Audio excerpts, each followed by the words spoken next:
Alright, bismillahirrahmanirrahim. Assalamualaikum warahmatullahi wabarakatuh. Saya doakan semua duduk dalam keadaan sihat, insyaAllah, dan sejahtera. So, apapun suka saya nak ingatkan, COVID-19 masih dalam keadaan membahaya lah. So, kita dah sampai satu tahap di mana perlu hidup dalam perlu hidup bersama-sama dengan COVID-19 ni lah. Okay. So kita nak elakkan dah sampai bila kan kita nak stay in takut dan sebagainya. So better we live with the virus. Okay. Sebenarnya kerajaan Malaysia pun kita nampak KKM pun agak dah kadang sekarang ni KKM pun dah macam agak keletihan. So apa kita boleh buat? So kita jaga SOP dan terus akan hidup dengan normal baru lah, insyaAllah. Alright. So seperti saya janjikan sebelum ni, so actually untuk video kelas hari ni lebih kepada dia nak at least teaser lah untuk kamu punya test tu sekali anak-anak. Okay. So actually untuk test tu kamu yang bakal dibuat dalam minggu ke-14 nanti. So apa yang kamu kena faham adalah satu topik yang masuk adalah CVP, dan yang kedua adalah budgeting. Okay.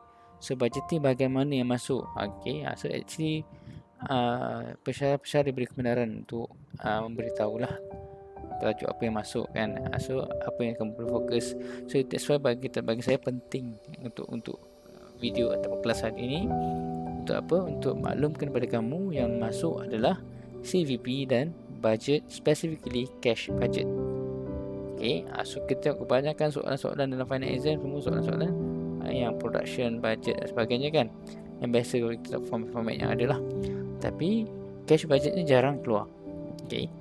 So untuk kamu punya kelas, untuk semua kelas lah yang ada, so saya nak maklumkan, so fokus on cash budget. Cash budget ni tak susah pun, senang je. Cuma orang tak fokus. Kalau orang tengok soalan-soalan banyak keluar, soalan-soalan berkaitan dengan budget production, sales budget dan sebagainya kan. Tapi cash budget ni di mana di dalam kamu punya buku chapter by chapter yang share ni ada. Okay. So penerangan dia ada, illustration dia ada, dan kamu cuma perlu cari soalan-soalan berkaitan dengan dia di dalam final exam yang ada ataupun dalam test tu yang lama-lama. Okay. Alright. So basically budgeting tu apa? Okay. So suka saya nak bagi tahu lah. So basically budgeting ni dia actually penerangan daripada video yang ada sebelum ni kan dalam kamu punya Google Classroom. So video-video saya nak bagi tahu boleh tengok dalam Google Classroom saya dah test kat dalam tu semua, saya dah update semula, so boleh tengok dalam tu. So basically dalam video-video yang ada, okay, kita boleh tengok video yang pertama sebagai contoh budgeting ni kan. Okay. Hi everyone, Assalamualaikum. I hope all of you are ready for our next chapter. This is the final chapter. Sebagai contoh lah. Other resources are going.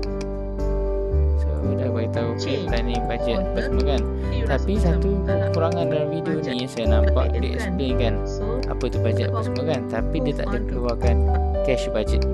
So kalau kamu fokus pada video ni saja tanpa tengok video saya ni, so nanti takut kamu tak prepare untuk test tu kamu. So basically cash budget tu pun penting. Okay. So that's why saya nak bagi tahu cash budget akan masuk dalam test tu kamu. So fokuslah, cari soalan sebanyak yang boleh dan cuba buat. Okay. Dalam video penerangan ni, video pertama ni cuma terangkan apa tu budget dan sebagainya. Dan dia akan prepare schedule for starting from awal dah saya terangkan, tengok saya review sikit kan. So dia akan beritahu topik objektif ini ada dalam syllabus kamu lah, tak ada masalah. Ni ada dalam syllabus. Okay, and then lepas tu definition dia terangkan apa tu definisi budget. Okay. A financial or quantitative statement which represent masalah, dalam sama statement saja. tu dia akan detailkan. So boleh ambil penerangan daripada sini lah. Okay. Untuk elaboration dia semua bagi saya dah okey, tak ada masalah. Resources kepada department, the factors affect how the budget. The lecturer ni dia releasekan budget dengan example yang dia bagi, very nice lah bagi saya. Okey. So boleh guna pakai. Such as the financial, memang elok lah. and material resources. So So kenapa allocate kata nama dengan Okay, kata and then the kerja? definition of So budgeting, actual results to identify definition of budgetary deviation and control. lagi. Tapi you Okay, you so dah ini semua dalam budget. teori part lah. Kenapa wujudnya Purpose, budget? tujuan Yang budget ni pertama, kenapa. So boleh terang sebab ambil kita penerangan-penerangan nak ni. plan our So activity. Part of the bagi purpose saya dah of cukup proper lah budgeting. untuk tu kan. Kenapa kena Cukup adanya detail lah itu. what will happen? Okay, Bertulis dan seterusnya termotivation dan sebagainya terangkan lagi. budget tersebut. Okay, purpose, budgeting proses dia macam mana, proses Lepas flow dia prepare, macam mana, kena dari mana review ke lah. mana. And Okay, then barulah so flow dia pun kena final fahamkan. acceptance lepas you dah buat Okay. correct. Tu seorang je yang buat budget. So Kalau atas komposisi kepala budget seorang je apa buat ada budget for good budget committee. So budget committee Functional ni budget akan committee, issue the budget okay. manual, which is the guidance dan akan ada dan habis. investigation kan. Okay, so ini untuk video part 1. Okay, dan untuk video part 2 pula kita boleh tengok kat sini dia masuk Right, ke kita dah functional masuk budget. untuk functional Okay. budget. So functional budget ni ada sales, production, DMS semua. So functional budget ini yang kita biasa tengok soalan final exam, soalan-soalan test yang sebelum ni kita nampak memang banyak keluar functional budget. Interrelated because data ni So and then so that dia bila usage senang and cakap lah purchase datang untuk together budget ni untuk direct dia ada format dia. Okay, maknanya dalam buku kamu pun ada format dia, and then kamu just ikut saja, ambil info daripada question and then masukkan ke dalam format, and then lepas tu dah just follow the flow. Ni flow dia lah, sales, production, direct material usage, direct material purchase, and then direct labor, production overhead, production cost, and then lastly budgeted income statement. Kita nak tahu berapa pendapatan dan sebagainya lah. Okay, tapi sebagai kita ada perangan ni memang berkaitan dengan functional budget. Okay, and then dia terangkan lah very detail lah. Kalau ada 2 produk macam mana dia dah recovery. Nak 2 produk 2 bulan macam mana kita asingkan. Kalau so dia flow by flow, step by step. Very nice. Nice So and then lepas tu material usage, material purchase, lepas tu direct labor, dan pergi ke illustration dia berikan, dan lepas tu soalan pun soalan macam final exam. Lepas tu and then dia mengajar cara-cara untuk kamu buat. So very organized. Ni bagus. So boleh gunakan untuk kefahaman kamu lah yang ini. Okay, so tak ada masalah yang ni. Okay, orang kata memang ikut kita punya syllabus, insyaAllah UiTM juga kan. Okay, so boleh fahamkan untuk functional budget ini. Tapi kalau kamu perasan tak ada langsung penerangan berkaitan dengan cash budget di dalam dua-dua video ni. So suka saya nak tekankan kat sini lah. That's why penting tengok video saya juga. Okay, untuk apa? Okay, sebab adanya cash budget. Okay, cash budget tu apa? Kejap lagi kita tengok. Okay, so basically apa yang diterangkan tadi tu dalam video tu sama dengan apa yang ada dalam syllabus kita lah, this one. Okay, dan lepas tu definitionnya sama juga, nampak financial sama. Okay, lepas tu dah pecahkan lagi definition tu kepada 2, iaitu budgeting dengan budgetary control. Okay, purpose to aid apa, ini lebih orang kata kalau dalam kita punya manual ni dia lebih orang kata simple dan mudah faham lah. Okay, so basically untuk jawab soalan purpose ni boleh fokus yang ni pun tak apa dah. Okay dah. Okay, and then composition and function of budget committee. So apa, ini pun sama macam dalam video tadi. So kat sini dia beritahu budget committee ada 2 counter dengan top management. So function dia apa, untuk apa, so boleh fahamkan yang ni, very simple.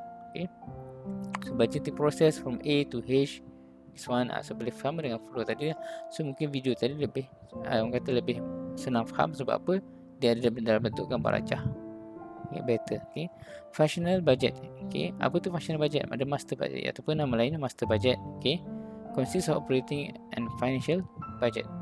Okay, ni macam budget Malaysia contoh kan, tu lebih kurang lah.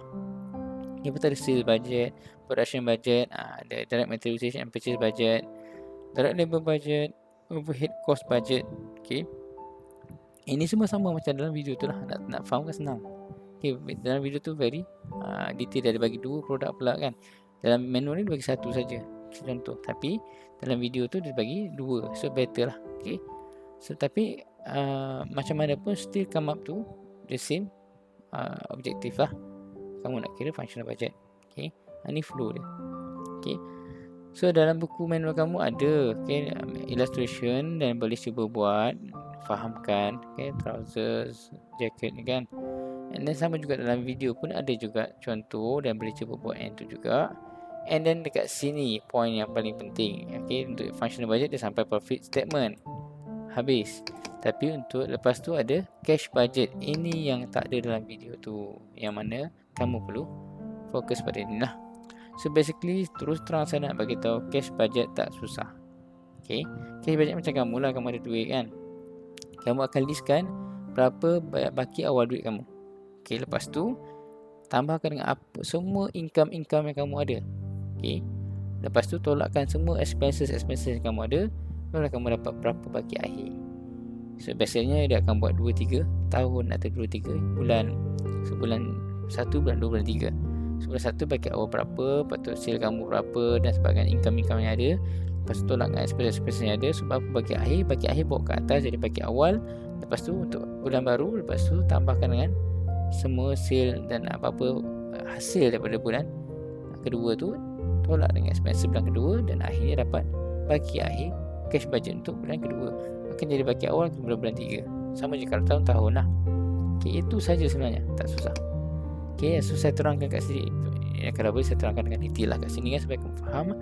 A cash budget is one of the important budget that must be prepared by the organizations. This budget represent detail or expected cash receipt and expected cash payment during the budget period.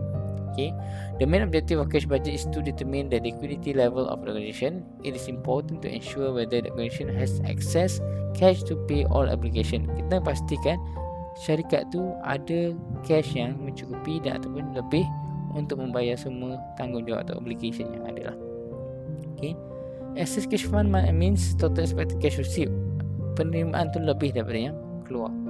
Therefore, it shows the organization has sufficient cash in hand to settle all obligations such as salaries or workers and overhead expenses. Okay. Alright, seterusnya. Meanwhile, if the total cash payment exceed total cash receipt, deficiency will arise. So, kalau kata sebaliknya, bermakna akan ada deficiency. Okay. Ni yang biasa kami tak suka lah. Cash receipt, expected cash flow is normally contributed by cash sale. Ini antara apa punca-punca cash receipt. So boleh tengok ini sekejap dalam format ada. Ini dia bagi dalam bentuk ayat, dalam format dia bagi dalam bentuk list Cash payment pula, pembayaran pula apa? Terdiri pada apa? Bayar tax, bayar loan, bayar semualah benda-benda yang kita bayar tu itu masuk bawah cash payment. Okay, generally cash budget consists of 4 major section. Ada 4 section. Ada opening balance, total cash receipt inflow, total cash payment outflow, cash balance akhir. So ini format dia sebagai contoh yang saya nak terangkan dengan very detail kat sini. Ini contoh ni di 3 tahun. Kalau soalan dah 3 bulan lah, ikut pada information yang ada dalam soalan. Okay, so ABC sebenarnya berhad cash budget title bubuh kat sini. Okay, memang kena tulis, jangan malas. Ini ini kena tulis. Okay, ada markah kan. And then for the year berapa. So opening cash balance sini sama format dia. Kamu buat lah. Kalau kata 2 tahun 2 lah. Kalau 3 tahun kita 4 tahun lah. Okay, so opening cash balance AAA contoh year AA. So berapa opening dia? Contoh ni kan, katakanlah masuk 10,000. So and then kamu kena tambahkan add semua inflow, cash inflow. Seperti contoh cash sales ini yang ada dalam ni tadi. Okay, cash sale, sale of fixed asset, credit sale, dividend receive, loan receive, sales of fixed asset, proceeds from issuance of share, any cash receipt. So masukkan, listkan kat sini. Okay, tambahkan, kamu akan dapat total cash available. So kena tambahkan dapat total sum berapa kat sini. Lepas tu kamu tolakkan semua pembayaran yang ada dapat ni, cash outflow. Okay, material purchase, wages and salaries, taxation, bayar tax, payment of dividend kalau ada, donation yang ada, purchase of fixed asset, loan repayment and any cash payment. Okay, lepas tu tolakkan dengan ni, total cash outflow kamu totalkan dulu. Okay, senang macam ni lah First kali kamu listkan, masukkan, ambil daripada soalan, totalkan dulu. Lepas total baru tambah. Jangan tambah dulu totalkan saja kat sini. Lepas tu outflow pun sama juga. Masukkan dulu semua, totalkan dulu. Lepas tu barulah ambil baki awal, tambah dengan cash available, tolak dengan outflow. Kamu akan dapatlah closing cash balance carried down kat bawah ni. So ini akan bawa ke atas sebenarnya. So proceed dengan step yang sama lah. Teruskan kat sini. Kita proceed ke atas ni dan sampai dapat lagi habis. So itu sahaja. Mudah kan? Mudah sangat-sangat untuk cash budget ni So jangan lepaskan markah ini untuk test tu nanti. Jangan buat careless mistake. So fahamkan soalan-soalan yang ada, fahamkan additional information yang ada. So objective of cash budget, apa tujuan kita buat cash budget? To ensure cukup duit untuk kita membayar kita punya expenses syarikat. To reveal any expected shortage. Kalau ada kekurangan, itu reveal awal. Therefore will assist management to take immediate action to overcome the situation, such as to obtain additional financing source from financial institution. To expose any surplus of cash, thus management can plan for use of the excess funds such as investment activities. Ini contoh soalan yang ada lah, illustration yang ada, example. So dekat sini hijau manufacturing berhad. Apa dia buat? Bulan Februari sampai bulan September. So ada bayar gaji, ada beli material, ada overhead, so ada sales juga kat sini. Lepas tu ada additional information. It is expected that the cash balance on 31st May. Ni baki awal sebenarnya dia akan bagi tahu. 22,000. So the wages may be assumed to be paid within month they are incurred. So dia bagi tahu gaji akan bayar pada bulan yang dia incurred lah. So kena masukkan dalam outflow. It is a company policy to pay creditor for material 3 months after receipt. So bila creditor pula yang dia beli lah barang kan, material purchase, so dia akan bayar 3 bulan lepas terima. Kalau dapat bulan Februari, bulan March, April, Mei baru dia bayar macam tu kan. Debtors are expected to pay 2 months after delivery. Yang nampak debtors pula, orang yang kita buat sale ni, kalau ada credit sale, so dia kena bayar lepas berapa bulan. So ikutlah dia punya instruction ni, 2 months.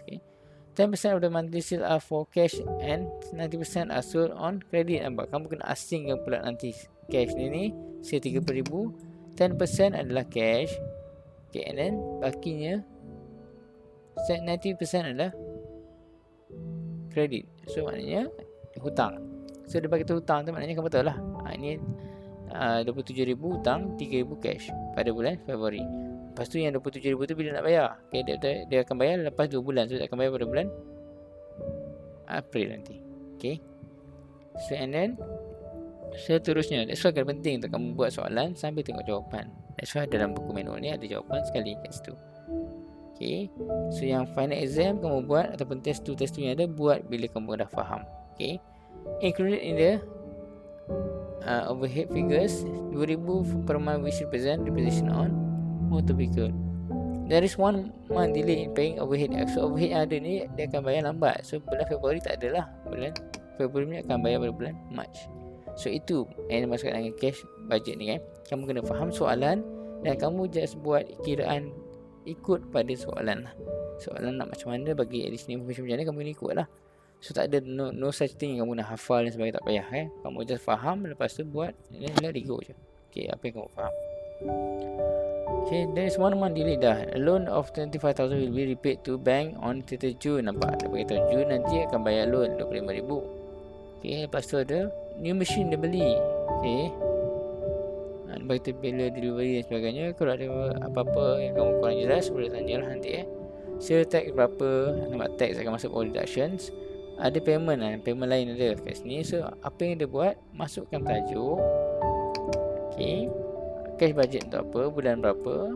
Lepas tu baki awal nampak 22,000. Ini dah daripada inilah atas sama kan. And then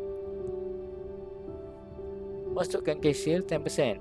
So daripada cash sale kan, bulan berapa tu, Jun. Nampak Jun, jangan salah tengok. Nampak dia bagi Februari sampai ni kan, tapi dia nak bulan Jun, starting Jun. So maknanya kat sini 70,000. So 70,000 kamu darabkan dengan 10% adalah 7,000. So bakinya 63,000 adalah hutang. So that's why masuk kat sini 7,000. Credit sale 90%. Credit sale ambil mana? Ini 90%. Orang debtors ni dia bayar bila? 2 month selepasnya. So maknanya kalau bulan Jun adalah bayaran untuk bulan April. So 60,000 10%, jadi 54,000 kan. Dia akan bayar 54,000 lah kan. So that's why kat sini 54,000. Okay, sebab apa?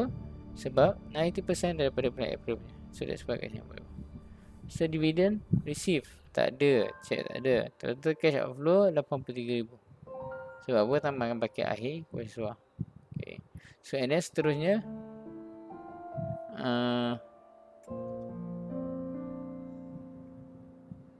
tambahkan paket akhir dia kan. So maknanya kat situ dah adalah, maknanya 54,000. So tadi daripada di sinilah bulan April 60,000 kali 10% akan dapat lah. Okay, so seterusnya kamu kena fahamkan lah, maknanya daripada soalan ni kamu fahamkan. So step bersama, dividend receive tak ada. So total cash inflow ini adalah 20 this one lah, 54 tambah 7 tambah 22. Bagi awal sekali dapat 83,000. Lepas tu tolakkan payment yang ada. Ada bayaran gaji, bayaran raw material, bayaran overhead, bayaran loan, machine, sale tax. Lepas tu ada property tax, donation tak ada. Tambah dapat 80,000. So closing balance adalah RM1,000. So 83, maknanya kamu punya inflow lebih banyak daripada outflow. Kamu akan dapat balance akhir yang positif. So balance akhir akan jadi balance awal kepada bulan Julai, dan dia pergi pada di sana lah. Ni boleh tengok balik lah macam mana dapat. So baki akhir kat sini dia jadi negatif dah, maknanya outflow lebih banyak daripada inflow. So rugi dah kat sini. So nak bayar gaji pun pakai duit apa kan, terpaksa ambil hutang gitu kan. So lepas tu baki 80,000 ni bawa naik atas, tambahkan, tolakkan, dapatlah 18,000 juga. So ni sambungannya lah. So note closing balance ni apa dia, bacalah. Explanatory note: payment to creator of raw material for the month of March will only be made on June. Meanwhile Meanwhile for April and May will be made on July and August respectively, because based on the company policy it will pay creditor 3 months after receive. So nampak. So itu yang kena fahamkan tu kan. So soalan dia sebenarnya berubah ikutlah. Okay, tapi apa pun dia akan come back to kefahaman kamu. Okay, so, kamu just kira balik je. Sebanyak kamu buat latihan, insyaAllah boleh buat. So habis untuk yang cash budget. Okay, so far sepatutnya. So untuk yang functional budget kamu boleh tengok dalam video. Okay, so untuk yang kefahaman lebih detail kamu boleh tengok dalam manual ni juga. Fahamkan ada illustration dan sebagainya, boleh fahamkan. Tapi untuk cash budget ada dalam ni saja video ni. Okay, so kena faham lah. So anyway, good luck and all the best. Saya doakan yang terbaik. So kalau ini bantu kamu, so sila subscribe and like lah page channel saya ni. And apa pun saya doakan yang terbaik untuk kamu semua. So apa yang saya share pada kamu, soalan-soalan, jawapan-jawapan tu boleh gunakan sebaik mungkin. Okay, dan officially saya nak bagi tahu kita dah habis syllabus, and seronok lah kan. Dah habis syllabus. Sebab apa, tak lama lagi akan ada final exam. Okay, so insyaAllah masa-masa yang ada ni lebih daripada masa yang ada sekarang pukul 12 kan, 13, 14. Jika ada soalan-soalan yang kamu nak tanya, ada yang kurang jelas, kamu nak study balik untuk test tu dan sebagainya, so boleh tanya WhatsApp dalam grup kita, ataupun kalau kamu nak buat live class, saya akan buat live class, tak masalah. Okay, sebab kita punya syllabus dah habis, baru ada masa yang banyak untuk kita bersembang. Okay, kalau tidak, saya buat live class, takut kita bersembang lebih, kita belajar tak banyak. Okay, so alhamdulillah sudah siap semuanya. So apapun, good luck. Sekali saya nak pesan, dalam test tu masuk CVP, okay, dan masuk budgeting chapter 5, tapi budgeting specifically cash budget. So tak susah bagi saya tapi apapun functional boleh study untuk final exam. Okay, so apapun, good luck, all the best. Minta maaf kalau ada kekurangan dalam video ni. So and then credit to the video maker, iaitu Puan Azmawati tu. Okay, saya sangat-sangat berterima kasih lah, sebab information yang dia bagi sangat jelas dan memudahkan semua orang. So moga ada bahagiannya di syurga nanti kan, insyaAllah kan. Sebab apa, ada contribution dari segi ilmu yang baik. Okay, so itu saja untuk hari ini. Assalamualaikum. So jaga diri baik-baik, jaga SOP, jaga norma baru. Assalamualaikum, bye.